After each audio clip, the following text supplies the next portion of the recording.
નમસ્કાર વિદ્યાર્થી મિત્રો, હું પ્રજાપતિ નરેશ ફરી એકવાર આપનું યુટ્યુબ ચેનલમાં હાર્દિક સ્વાગત કરું છું. વિદ્યાર્થી મિત્રો, ધોરણ 9 વિષય ગુજરાતીની અંદર એકમ 3 વ્યાકરણની અંદર આપણે હવે અગાઉ ચર્ચા કરવાની છે. બરાબર, તો અહીંયા કહ્યું છે ને વ્યાકરણની અંદર 3 ટોપિક જે છે એ આપણે અહીંયા ભણવાના છે. તો પહેલો ટોપિક જે છે એ રવાનુકારી છે, બીજો જે છે એ અંગસાધક પ્રત્યય છે અને ત્રીજો જે છે એ સંધિ છે. બરાબર, હવે અહીંયા નંબર 1 રવાનુકારી જે શબ્દો છે તો એની ઉપર આપણે જઈએ તો અહીંયા કહ્યું છે ને કે રવાનુકારી શબ્દનો મતલબ શું. પહેલી તો વસ્તુ એ અહીંયા જે શબ્દ આપેલો છે એની વ્યાખ્યા શું થાય. રવાનુકારી શબ્દો તો રવ એટલે આપણા જનરલી વ્યાખ્યામાં જોઈએ તો રવ એટલે અવાજ. બરાબર, એટલે અહીંયા અવાજ તો ખરો પણ રવાનુકારી શબ્દ એટલે અવાજ જેવો આપણે સાંભળીએ છીએ અને એને એવો જ લખીએ છીએ ભાષામાં. અવાજ આપણે જેવો સાંભળીએ છીએ અને એવો જ લખીએ છીએ ભાષામાં અને એને જ આપણે રવાનુકારી શબ્દો કહીએ છીએ. આપણે નથી કહેતા કે ભાઈ નદીનું પાણી ખળખળ ચાલે છે, તો ખળખળ જેવું સંભળાય છે એવું જ આપણે લખીએ છીએ.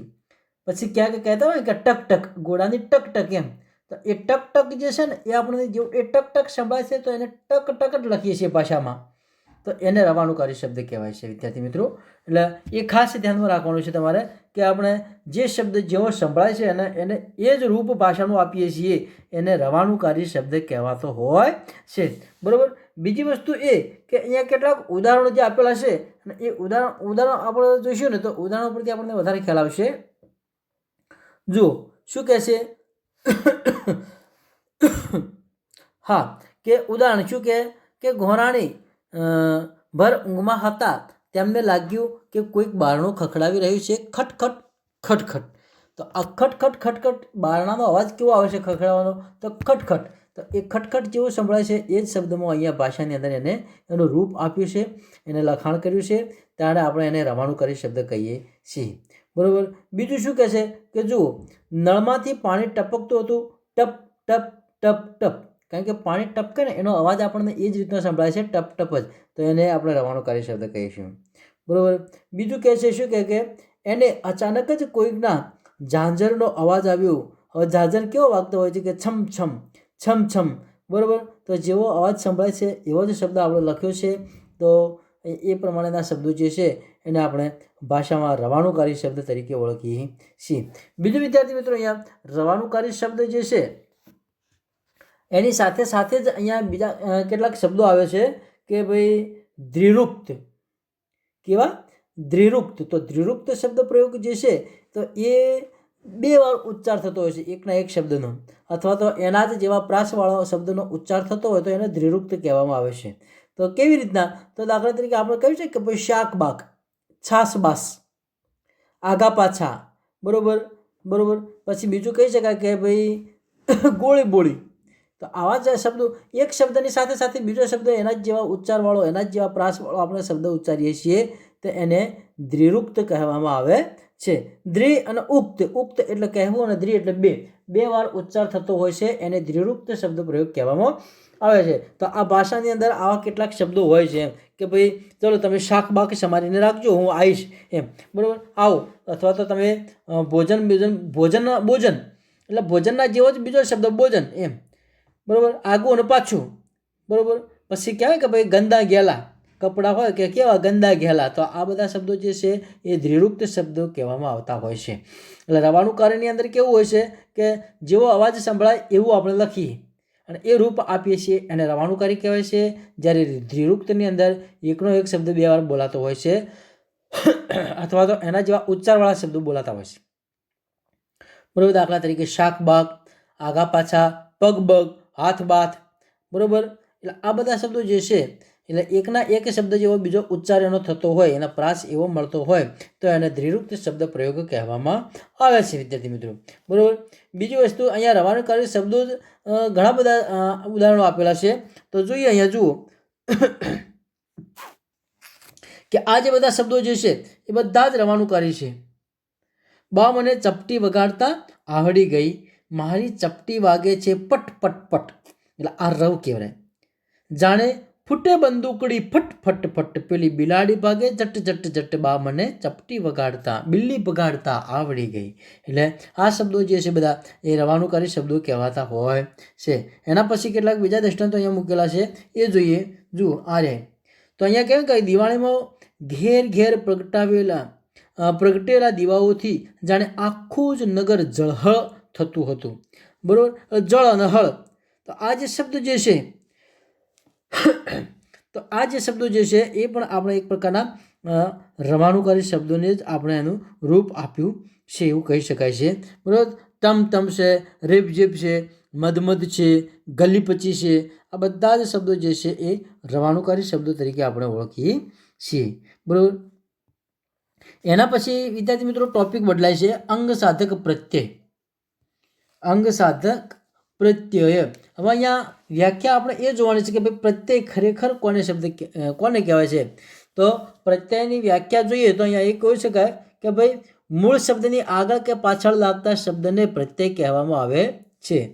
મૂળ શબ્દની આગળ કે પાછળ લાગતા શબ્દને પ્રત્યય કહેવામાં આવે છે. અને એ મૂળ શબ્દ જે છે એની આગળ કે પાછળ જ્યારે કોઈ પણ પ્રકારનો પ્રત્યય લાગે છે તો એનો અર્થ જે છે એ બદલાઈ જતો હોય છે.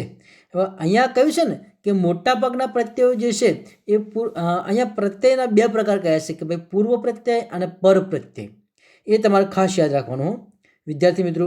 એટલે તમારે નોટ કરવી હોય તો કરી નાખજો કે ભાઈ પ્રત્યયની વ્યાખ્યા શું.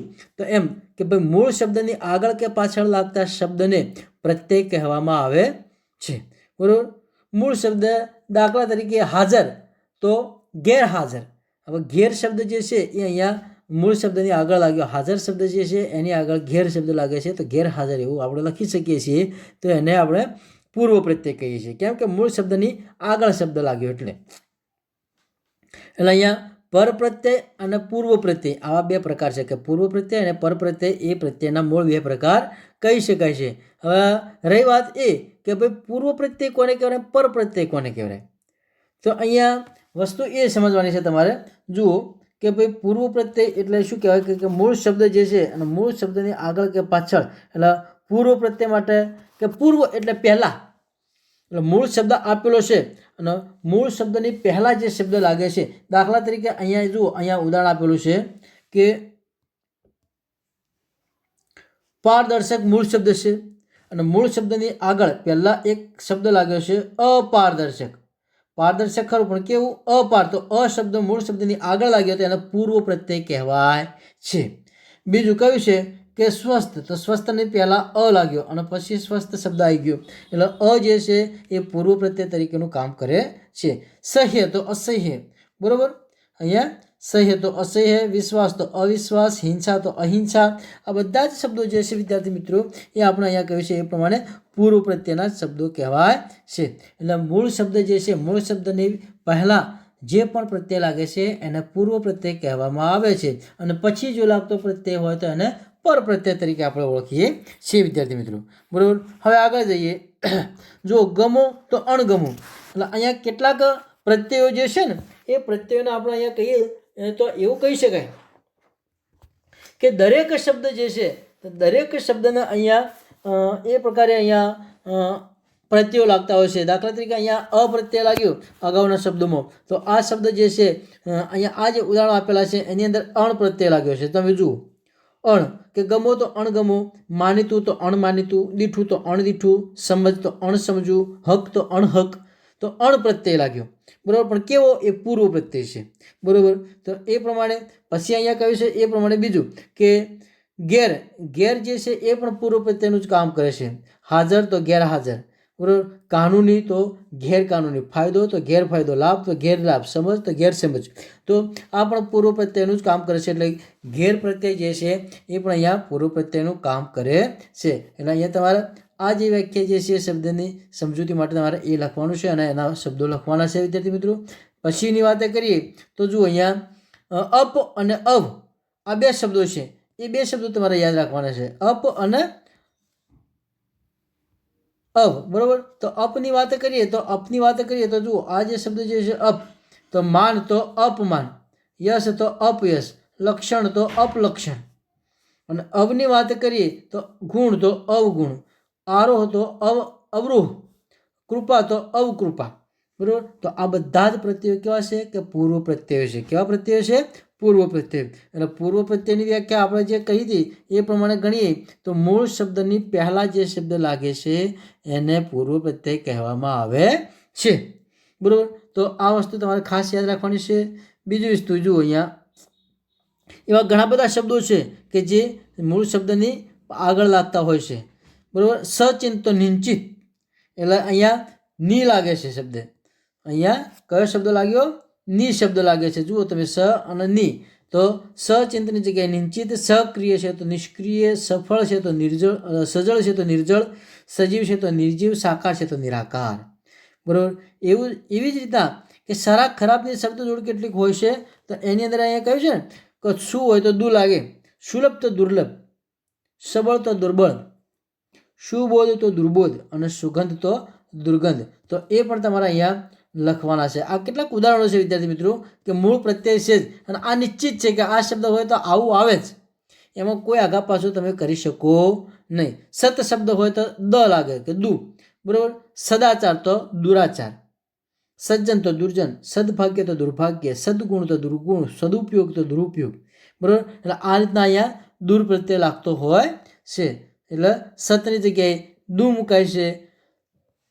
અને પછીની વાત કરીએ આગળ કે કુ, મૂળ શબ્દ જે છે એની આગળ કુ પ્રત્યય લાગે છે. તો અહીંયા કહેવાય ને કે એના માટે પણ કેટલાક પ્રત્યય આપેલા છે. અહીંયા તમે જુઓ કે પુત્ર તો કુપુત્ર, ખ્યાત તો કુખ્યાત, સુમતિ તો કુમતિ, ટેવ તો કુટેવ, સંસ્કાર તો કુસંસ્કાર, બરાબર. આ બધા શબ્દો જે છે એ.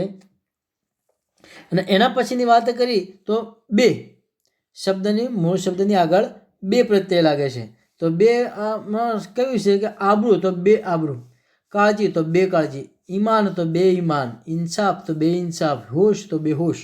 તો આ જે શબ્દો લાગે છે વિદ્યાર્થી મિત્રો એ ટોટલી જે છે એ પૂર્વ પ્રત્યય છે. અને પૂર્વ પ્રત્યય આ રીતના અહીંયા ક્યાં કે મૂળ શબ્દની આગળ લાગતા હોય છે, બરાબર. હવે બીજી વાત કે મૂળ પ્રત્યય જે છે, મૂળ શબ્દ જે છે, મૂળ શબ્દની આગળ અહીંયા કહ્યું કે ભાઈ અ કે શ કે બે, બરાબર. આ બધા શબ્દો જે મુકાય છે એટલે મૂળ અર્થ જે શબ્દનો જે છે એ મૂળ શબ્દનો અર્થ જે છે એ ટોટલી બદલાઈ જતો હોય છે, બરાબર. હવે બીજી વસ્તુ અહીંયા જોઈએ, તમે ખાસ જુઓ કે પૂર્વ પ્રત્યયની અંદર બીજી વસ્તુ શું હતી કે અહીંયા કહેવાય કે ભાઈ ખરાબ, અભાવ કે અશક્ય, બરાબર, નો અર્થ ઉમેરનાર પૂર્વ પ્રત્યય. શું કહે છે કે કેટલાકની અંદર ખરાબનો ભાવ હોય, અભાવનો ભાવ હોય કે અશક્યનો ભાવ દર્શાવતા હોય છે. એવા પણ પૂર્વ પ્રત્યય હોય છે. કેવા પ્રત્યય હોય છે કે ખરાબ, અભાવ અને અશક્યનો ભાવ વ્યક્ત થતો હોય એવા પણ પૂર્વ પ્રત્યય હોય છે. અહીંયા તમે જોઈ શકો છો કે આ જે કોષ્ટક જે આપેલું છે તો આ કોષ્ટકની અંદર બતાવેલું જ છે. જુઓ ટોટલી શું કહે છે કે મૂળ શબ્દ હોય એની આગળ કુ લાગે તો ખરાબ હોય તો જુઓ ખરાબ, વિરોધાર્થી, અભાવ અને અશક્યાર્થના ભાવમાં કહ્યું છે. તો કુ હોય તો કુપુત્ર, કુસંસ્કાર અને કુછંદ. અવ હોય તો શું કહેવાય કે અવકૃપા, અવગુણ. દૂર કે દુ હોય તો દુષ્કર્મ, દુર્જન કે દુસાધ્ય. નિર કે ની હોય તો નિષ્ફળ હોય, નિર્જન હોય કે નિશેષ હોય. વી હોય તો વિસર્જન હોય કે વિકેન્દ્રિત હોય, બરાબર. એટલે આ બધા શબ્દો શું કહે છે કે ખરાબના અર્થમાં વપરાય છે, કાં તો અભાવના અર્થમાં વપરાય છે અને કાં તો અશક્યતા બતાવવાના અર્થમાં વપરાતા હોય છે. એટલે આ બધા પ્રત્યયો જે છે એ પ્રકારના પ્રત્યયો કહેવાય છે. એના પછી બીજા શબ્દો કયા છે અહીંયા જુઓ કે વ્યાકરણિક કાર્ય કે મોભો બદલનાર પ્રત્યય. એ હવે પાછા કેવા લાગશે પ્રત્યય? પર પ્રત્યય. કેવા? પર પ્રત્યય. તો પર પ્રત્યયની વ્યાખ્યા આપણે શું હતી? મેં તમને અગાઉ કહ્યું તે પ્રમાણે કે મૂળ શબ્દની પાછળ જે પ્રત્યય લાગે છે એને પર પ્રત્યય કહેવામાં આવે છે. એટલે મૂળ શબ્દ હોય એની પાછળ શબ્દ લાગતો હોય, બરાબર, તો એમાં કયા કયા પ્રત્યયો હોઈ શકે છે? તો તમે જુઓ આ બધા શબ્દો જે છે એ વિશેષણ પરથી ભાવવાચક સંજ્ઞા બનાવી નાખે. પહેલું તો એ જ, એટલે આશ પ્રત્યય લાગે. એટલે રત હોય તો રતાશ, ભીનું હોય તો ભીનાશ, નવરું હોય તો નવરાશ, કુણું હોય તો કુમાશ, ખાટું હોય તો ખટાશ. એટલે આશ પ્રત્યય લાગ્યો. એટલે એ બધા કેવા પ્રત્યય છે? પર પ્રત્યય. મૂળ શબ્દની પાછળ લાગે છે. ભીનું હોય તો ભીનાશ, એટલે આશ પ્રત્યય જે શબ્દની પાછળ લાગ્યો ને એ. એટલે આ વસ્તુ તમારે યાદ રાખવાની છે વિદ્યાર્થી મિત્રો. બીજો કયો પ્રત્યય લાગે છે પર પ્રત્યય? તો આણ. લાંબુ છે તો લંબાણ, બરાબર, ધીંગું છે તો ધીંગાણ, પોલું છે તો પોલાણ, ઊંચું છે તો ઊંચાણ, ટૂંકું છે તો ટૂંકાણ, આ બધા શબ્દો. પછી આય પ્રત્યે લાગ્યો તો કયું કે ભાઈ મોટાઈ, મોટું તો મોટાઈ, ભલું તો ભલાઈ, લંબુ તો લંબાઈ, ચોકસાઈ તો ચોકસાઈ, બરાબર, પહોળું તો પહોળાઈ. પછી ઈ પ્રત્યય, હવે ઈ પ્રત્યય જે છે શું કહે છે કે સંજ્ઞા જે છે, સંજ્ઞા એટલે નામ, અને સંજ્ઞાની અંદરથી ભાવવાચક સંજ્ઞા બનાવી રાખે છે. શું કહે છે કે સંજ્ઞામાંથી ભાવવાચક સંજ્ઞા એટલે નામની અંદરથી ભાવ બનાવી રાખે છે. દાખલા તરીકે ખેડૂત હોય તો નામ છે અને ઈ પ્રત્યય લગાવો તો ખેતી બની જાય, તો શું થઈ ગયું? એ ભાવવાચક સંજ્ઞા બની ગઈ, બરાબર. નોકર છે અને એને ઈ પ્રત્યય લગાવો તો નોકરી થઈ જાય, તો ભાવવાચક સંજ્ઞા થાય. ભાઈબંધ છે તો ભાઈબંધને અહીંયા તમે ઈ પ્રત્યય લગાવો તો ભાઈબંધી, તો એ શું થઈ ગયું? અહીંયા ભાવવાચક થઈ ગયું. ભાઈબંધી એ પણ એક પ્રકારનો ભાવ છે, બરાબર. એટલે આ રીતના શબ્દો જે છે એને તમારે પ્રત્યય જે છે એ તમારે નોંધવાના છે અને લખવાના છે વિદ્યાર્થી મિત્રો. એના પછીની વાત કરીએ આગળ કે શું કહે છે કે ધાતુ પરથી સંજ્ઞા બનાવનાર પ્રત્યય કેટલાક, તો એ પણ તમારે ખાસ જોવાનું છે કે મૂળ રૂપ જે છે તો મૂળ રૂપની અંદર ધાતુ પરથી સંજ્ઞા બનાવવાની છે, બરાબર. કયું મૂળ રૂપ કયું છે? તો કે ભાઈ લખવું તો લેખક. અક પ્રત્યય શું કહે કે કર્તુવાચક સંજ્ઞા બનાવે છે, તો કર્તુવાચક માટે અક પ્રત્યય લાગે, તો શું કહે કે લેખક, વાચક અને ચાલક. ચાલવું તો ચાલક, લખવું તો લેખક, વાંચવું તો વાંચક. એટલે એને શું કહેવાય? કર્તુવાચક. કર્તુવાચક એટલે મતલબ કહે કે ભાઈ ક્રિયા કરનાર, ક્રિયાનો કરનાર એવો ભાવ અહીંયા પ્રગટ કરવાનો છે. પછી શું કહેશે બીજો અક પ્રત્યય ક્યાં લાગે કે ક્રિયા પરથી સંજ્ઞા બનાવે. બેઠક, આવક અને જાવક ક્રિયા પરથી સંજ્ઞા બનાવતી હોય છે. પછી આય તો ક્રિયાવાચક સંજ્ઞા બનાવે છે. પેલું કર્તુવાચક સંજ્ઞા હતું અકમાં, આઈ જે છે એ ક્રિયાવાચક સંજ્ઞા બનાવે છે. તો શું કે ચડવું તો ચઢાઈ એટલે ક્રિયા, કમાવું તો કમાઈ, ઠગવું તો ઠગાઈ, માનવું તો મનાય. આ બધા શબ્દો જે છે એ બધા જ આઈ પ્રત્યે લાગે છે, પણ કેવા છે? ક્રિયાવાચક સંજ્ઞા અને એને પર પ્રત્યય લાગેલો જોવા મળે છે આઈ પ્રત્યે. પછી આણ તો ક્રિયાવાચક સંજ્ઞા બનાવે છે. લખવું તો લખાણ, વાંચવું તો વંચાણ, મંડવું તો મંડાણ, વેચવું તો વેચાણ ને ખેડવું તો ખેડાણ. આણ પ્રત્યે લાગે છે કે જે ક્રિયા વ્યક્ત કરે છે. દાખલા તરીકે ખેડાણ એટલે ખેડવું, બરાબર, એટલે ક્રિયા થઈ બતાવી. પછી આમણ તો ક્રિયા પરથી મહેનતાણાપણાનો ભાવ, મહેનતાણાવાચક સંજ્ઞા બને છે, મહેનતાણુવાચક એમ. તો શું કહે કે ગળવું તો ગળામણ એટલે આમણ પ્રત્યે લાગ્યો, બરાબર. વીણવું તો વીણામણ, દળવું તો દળામણ. એટલે આ બધા જ શબ્દો જે છે એ અહીંયા જે તે પ્રત્યયો લાગતા હોય છે, પણ એ પર પ્રત્યય લાગે છે, એટલી તમારે વસ્તુ અહીંયા યાદ રાખવાની છે વિદ્યાર્થી મિત્રો. પછીની વાત કરી છે અહીંયા છેલ્લે બે પ્રત્યયો આપેલા છે કેટલાક, જુઓ કે ક, ડ, લ અને ઈ.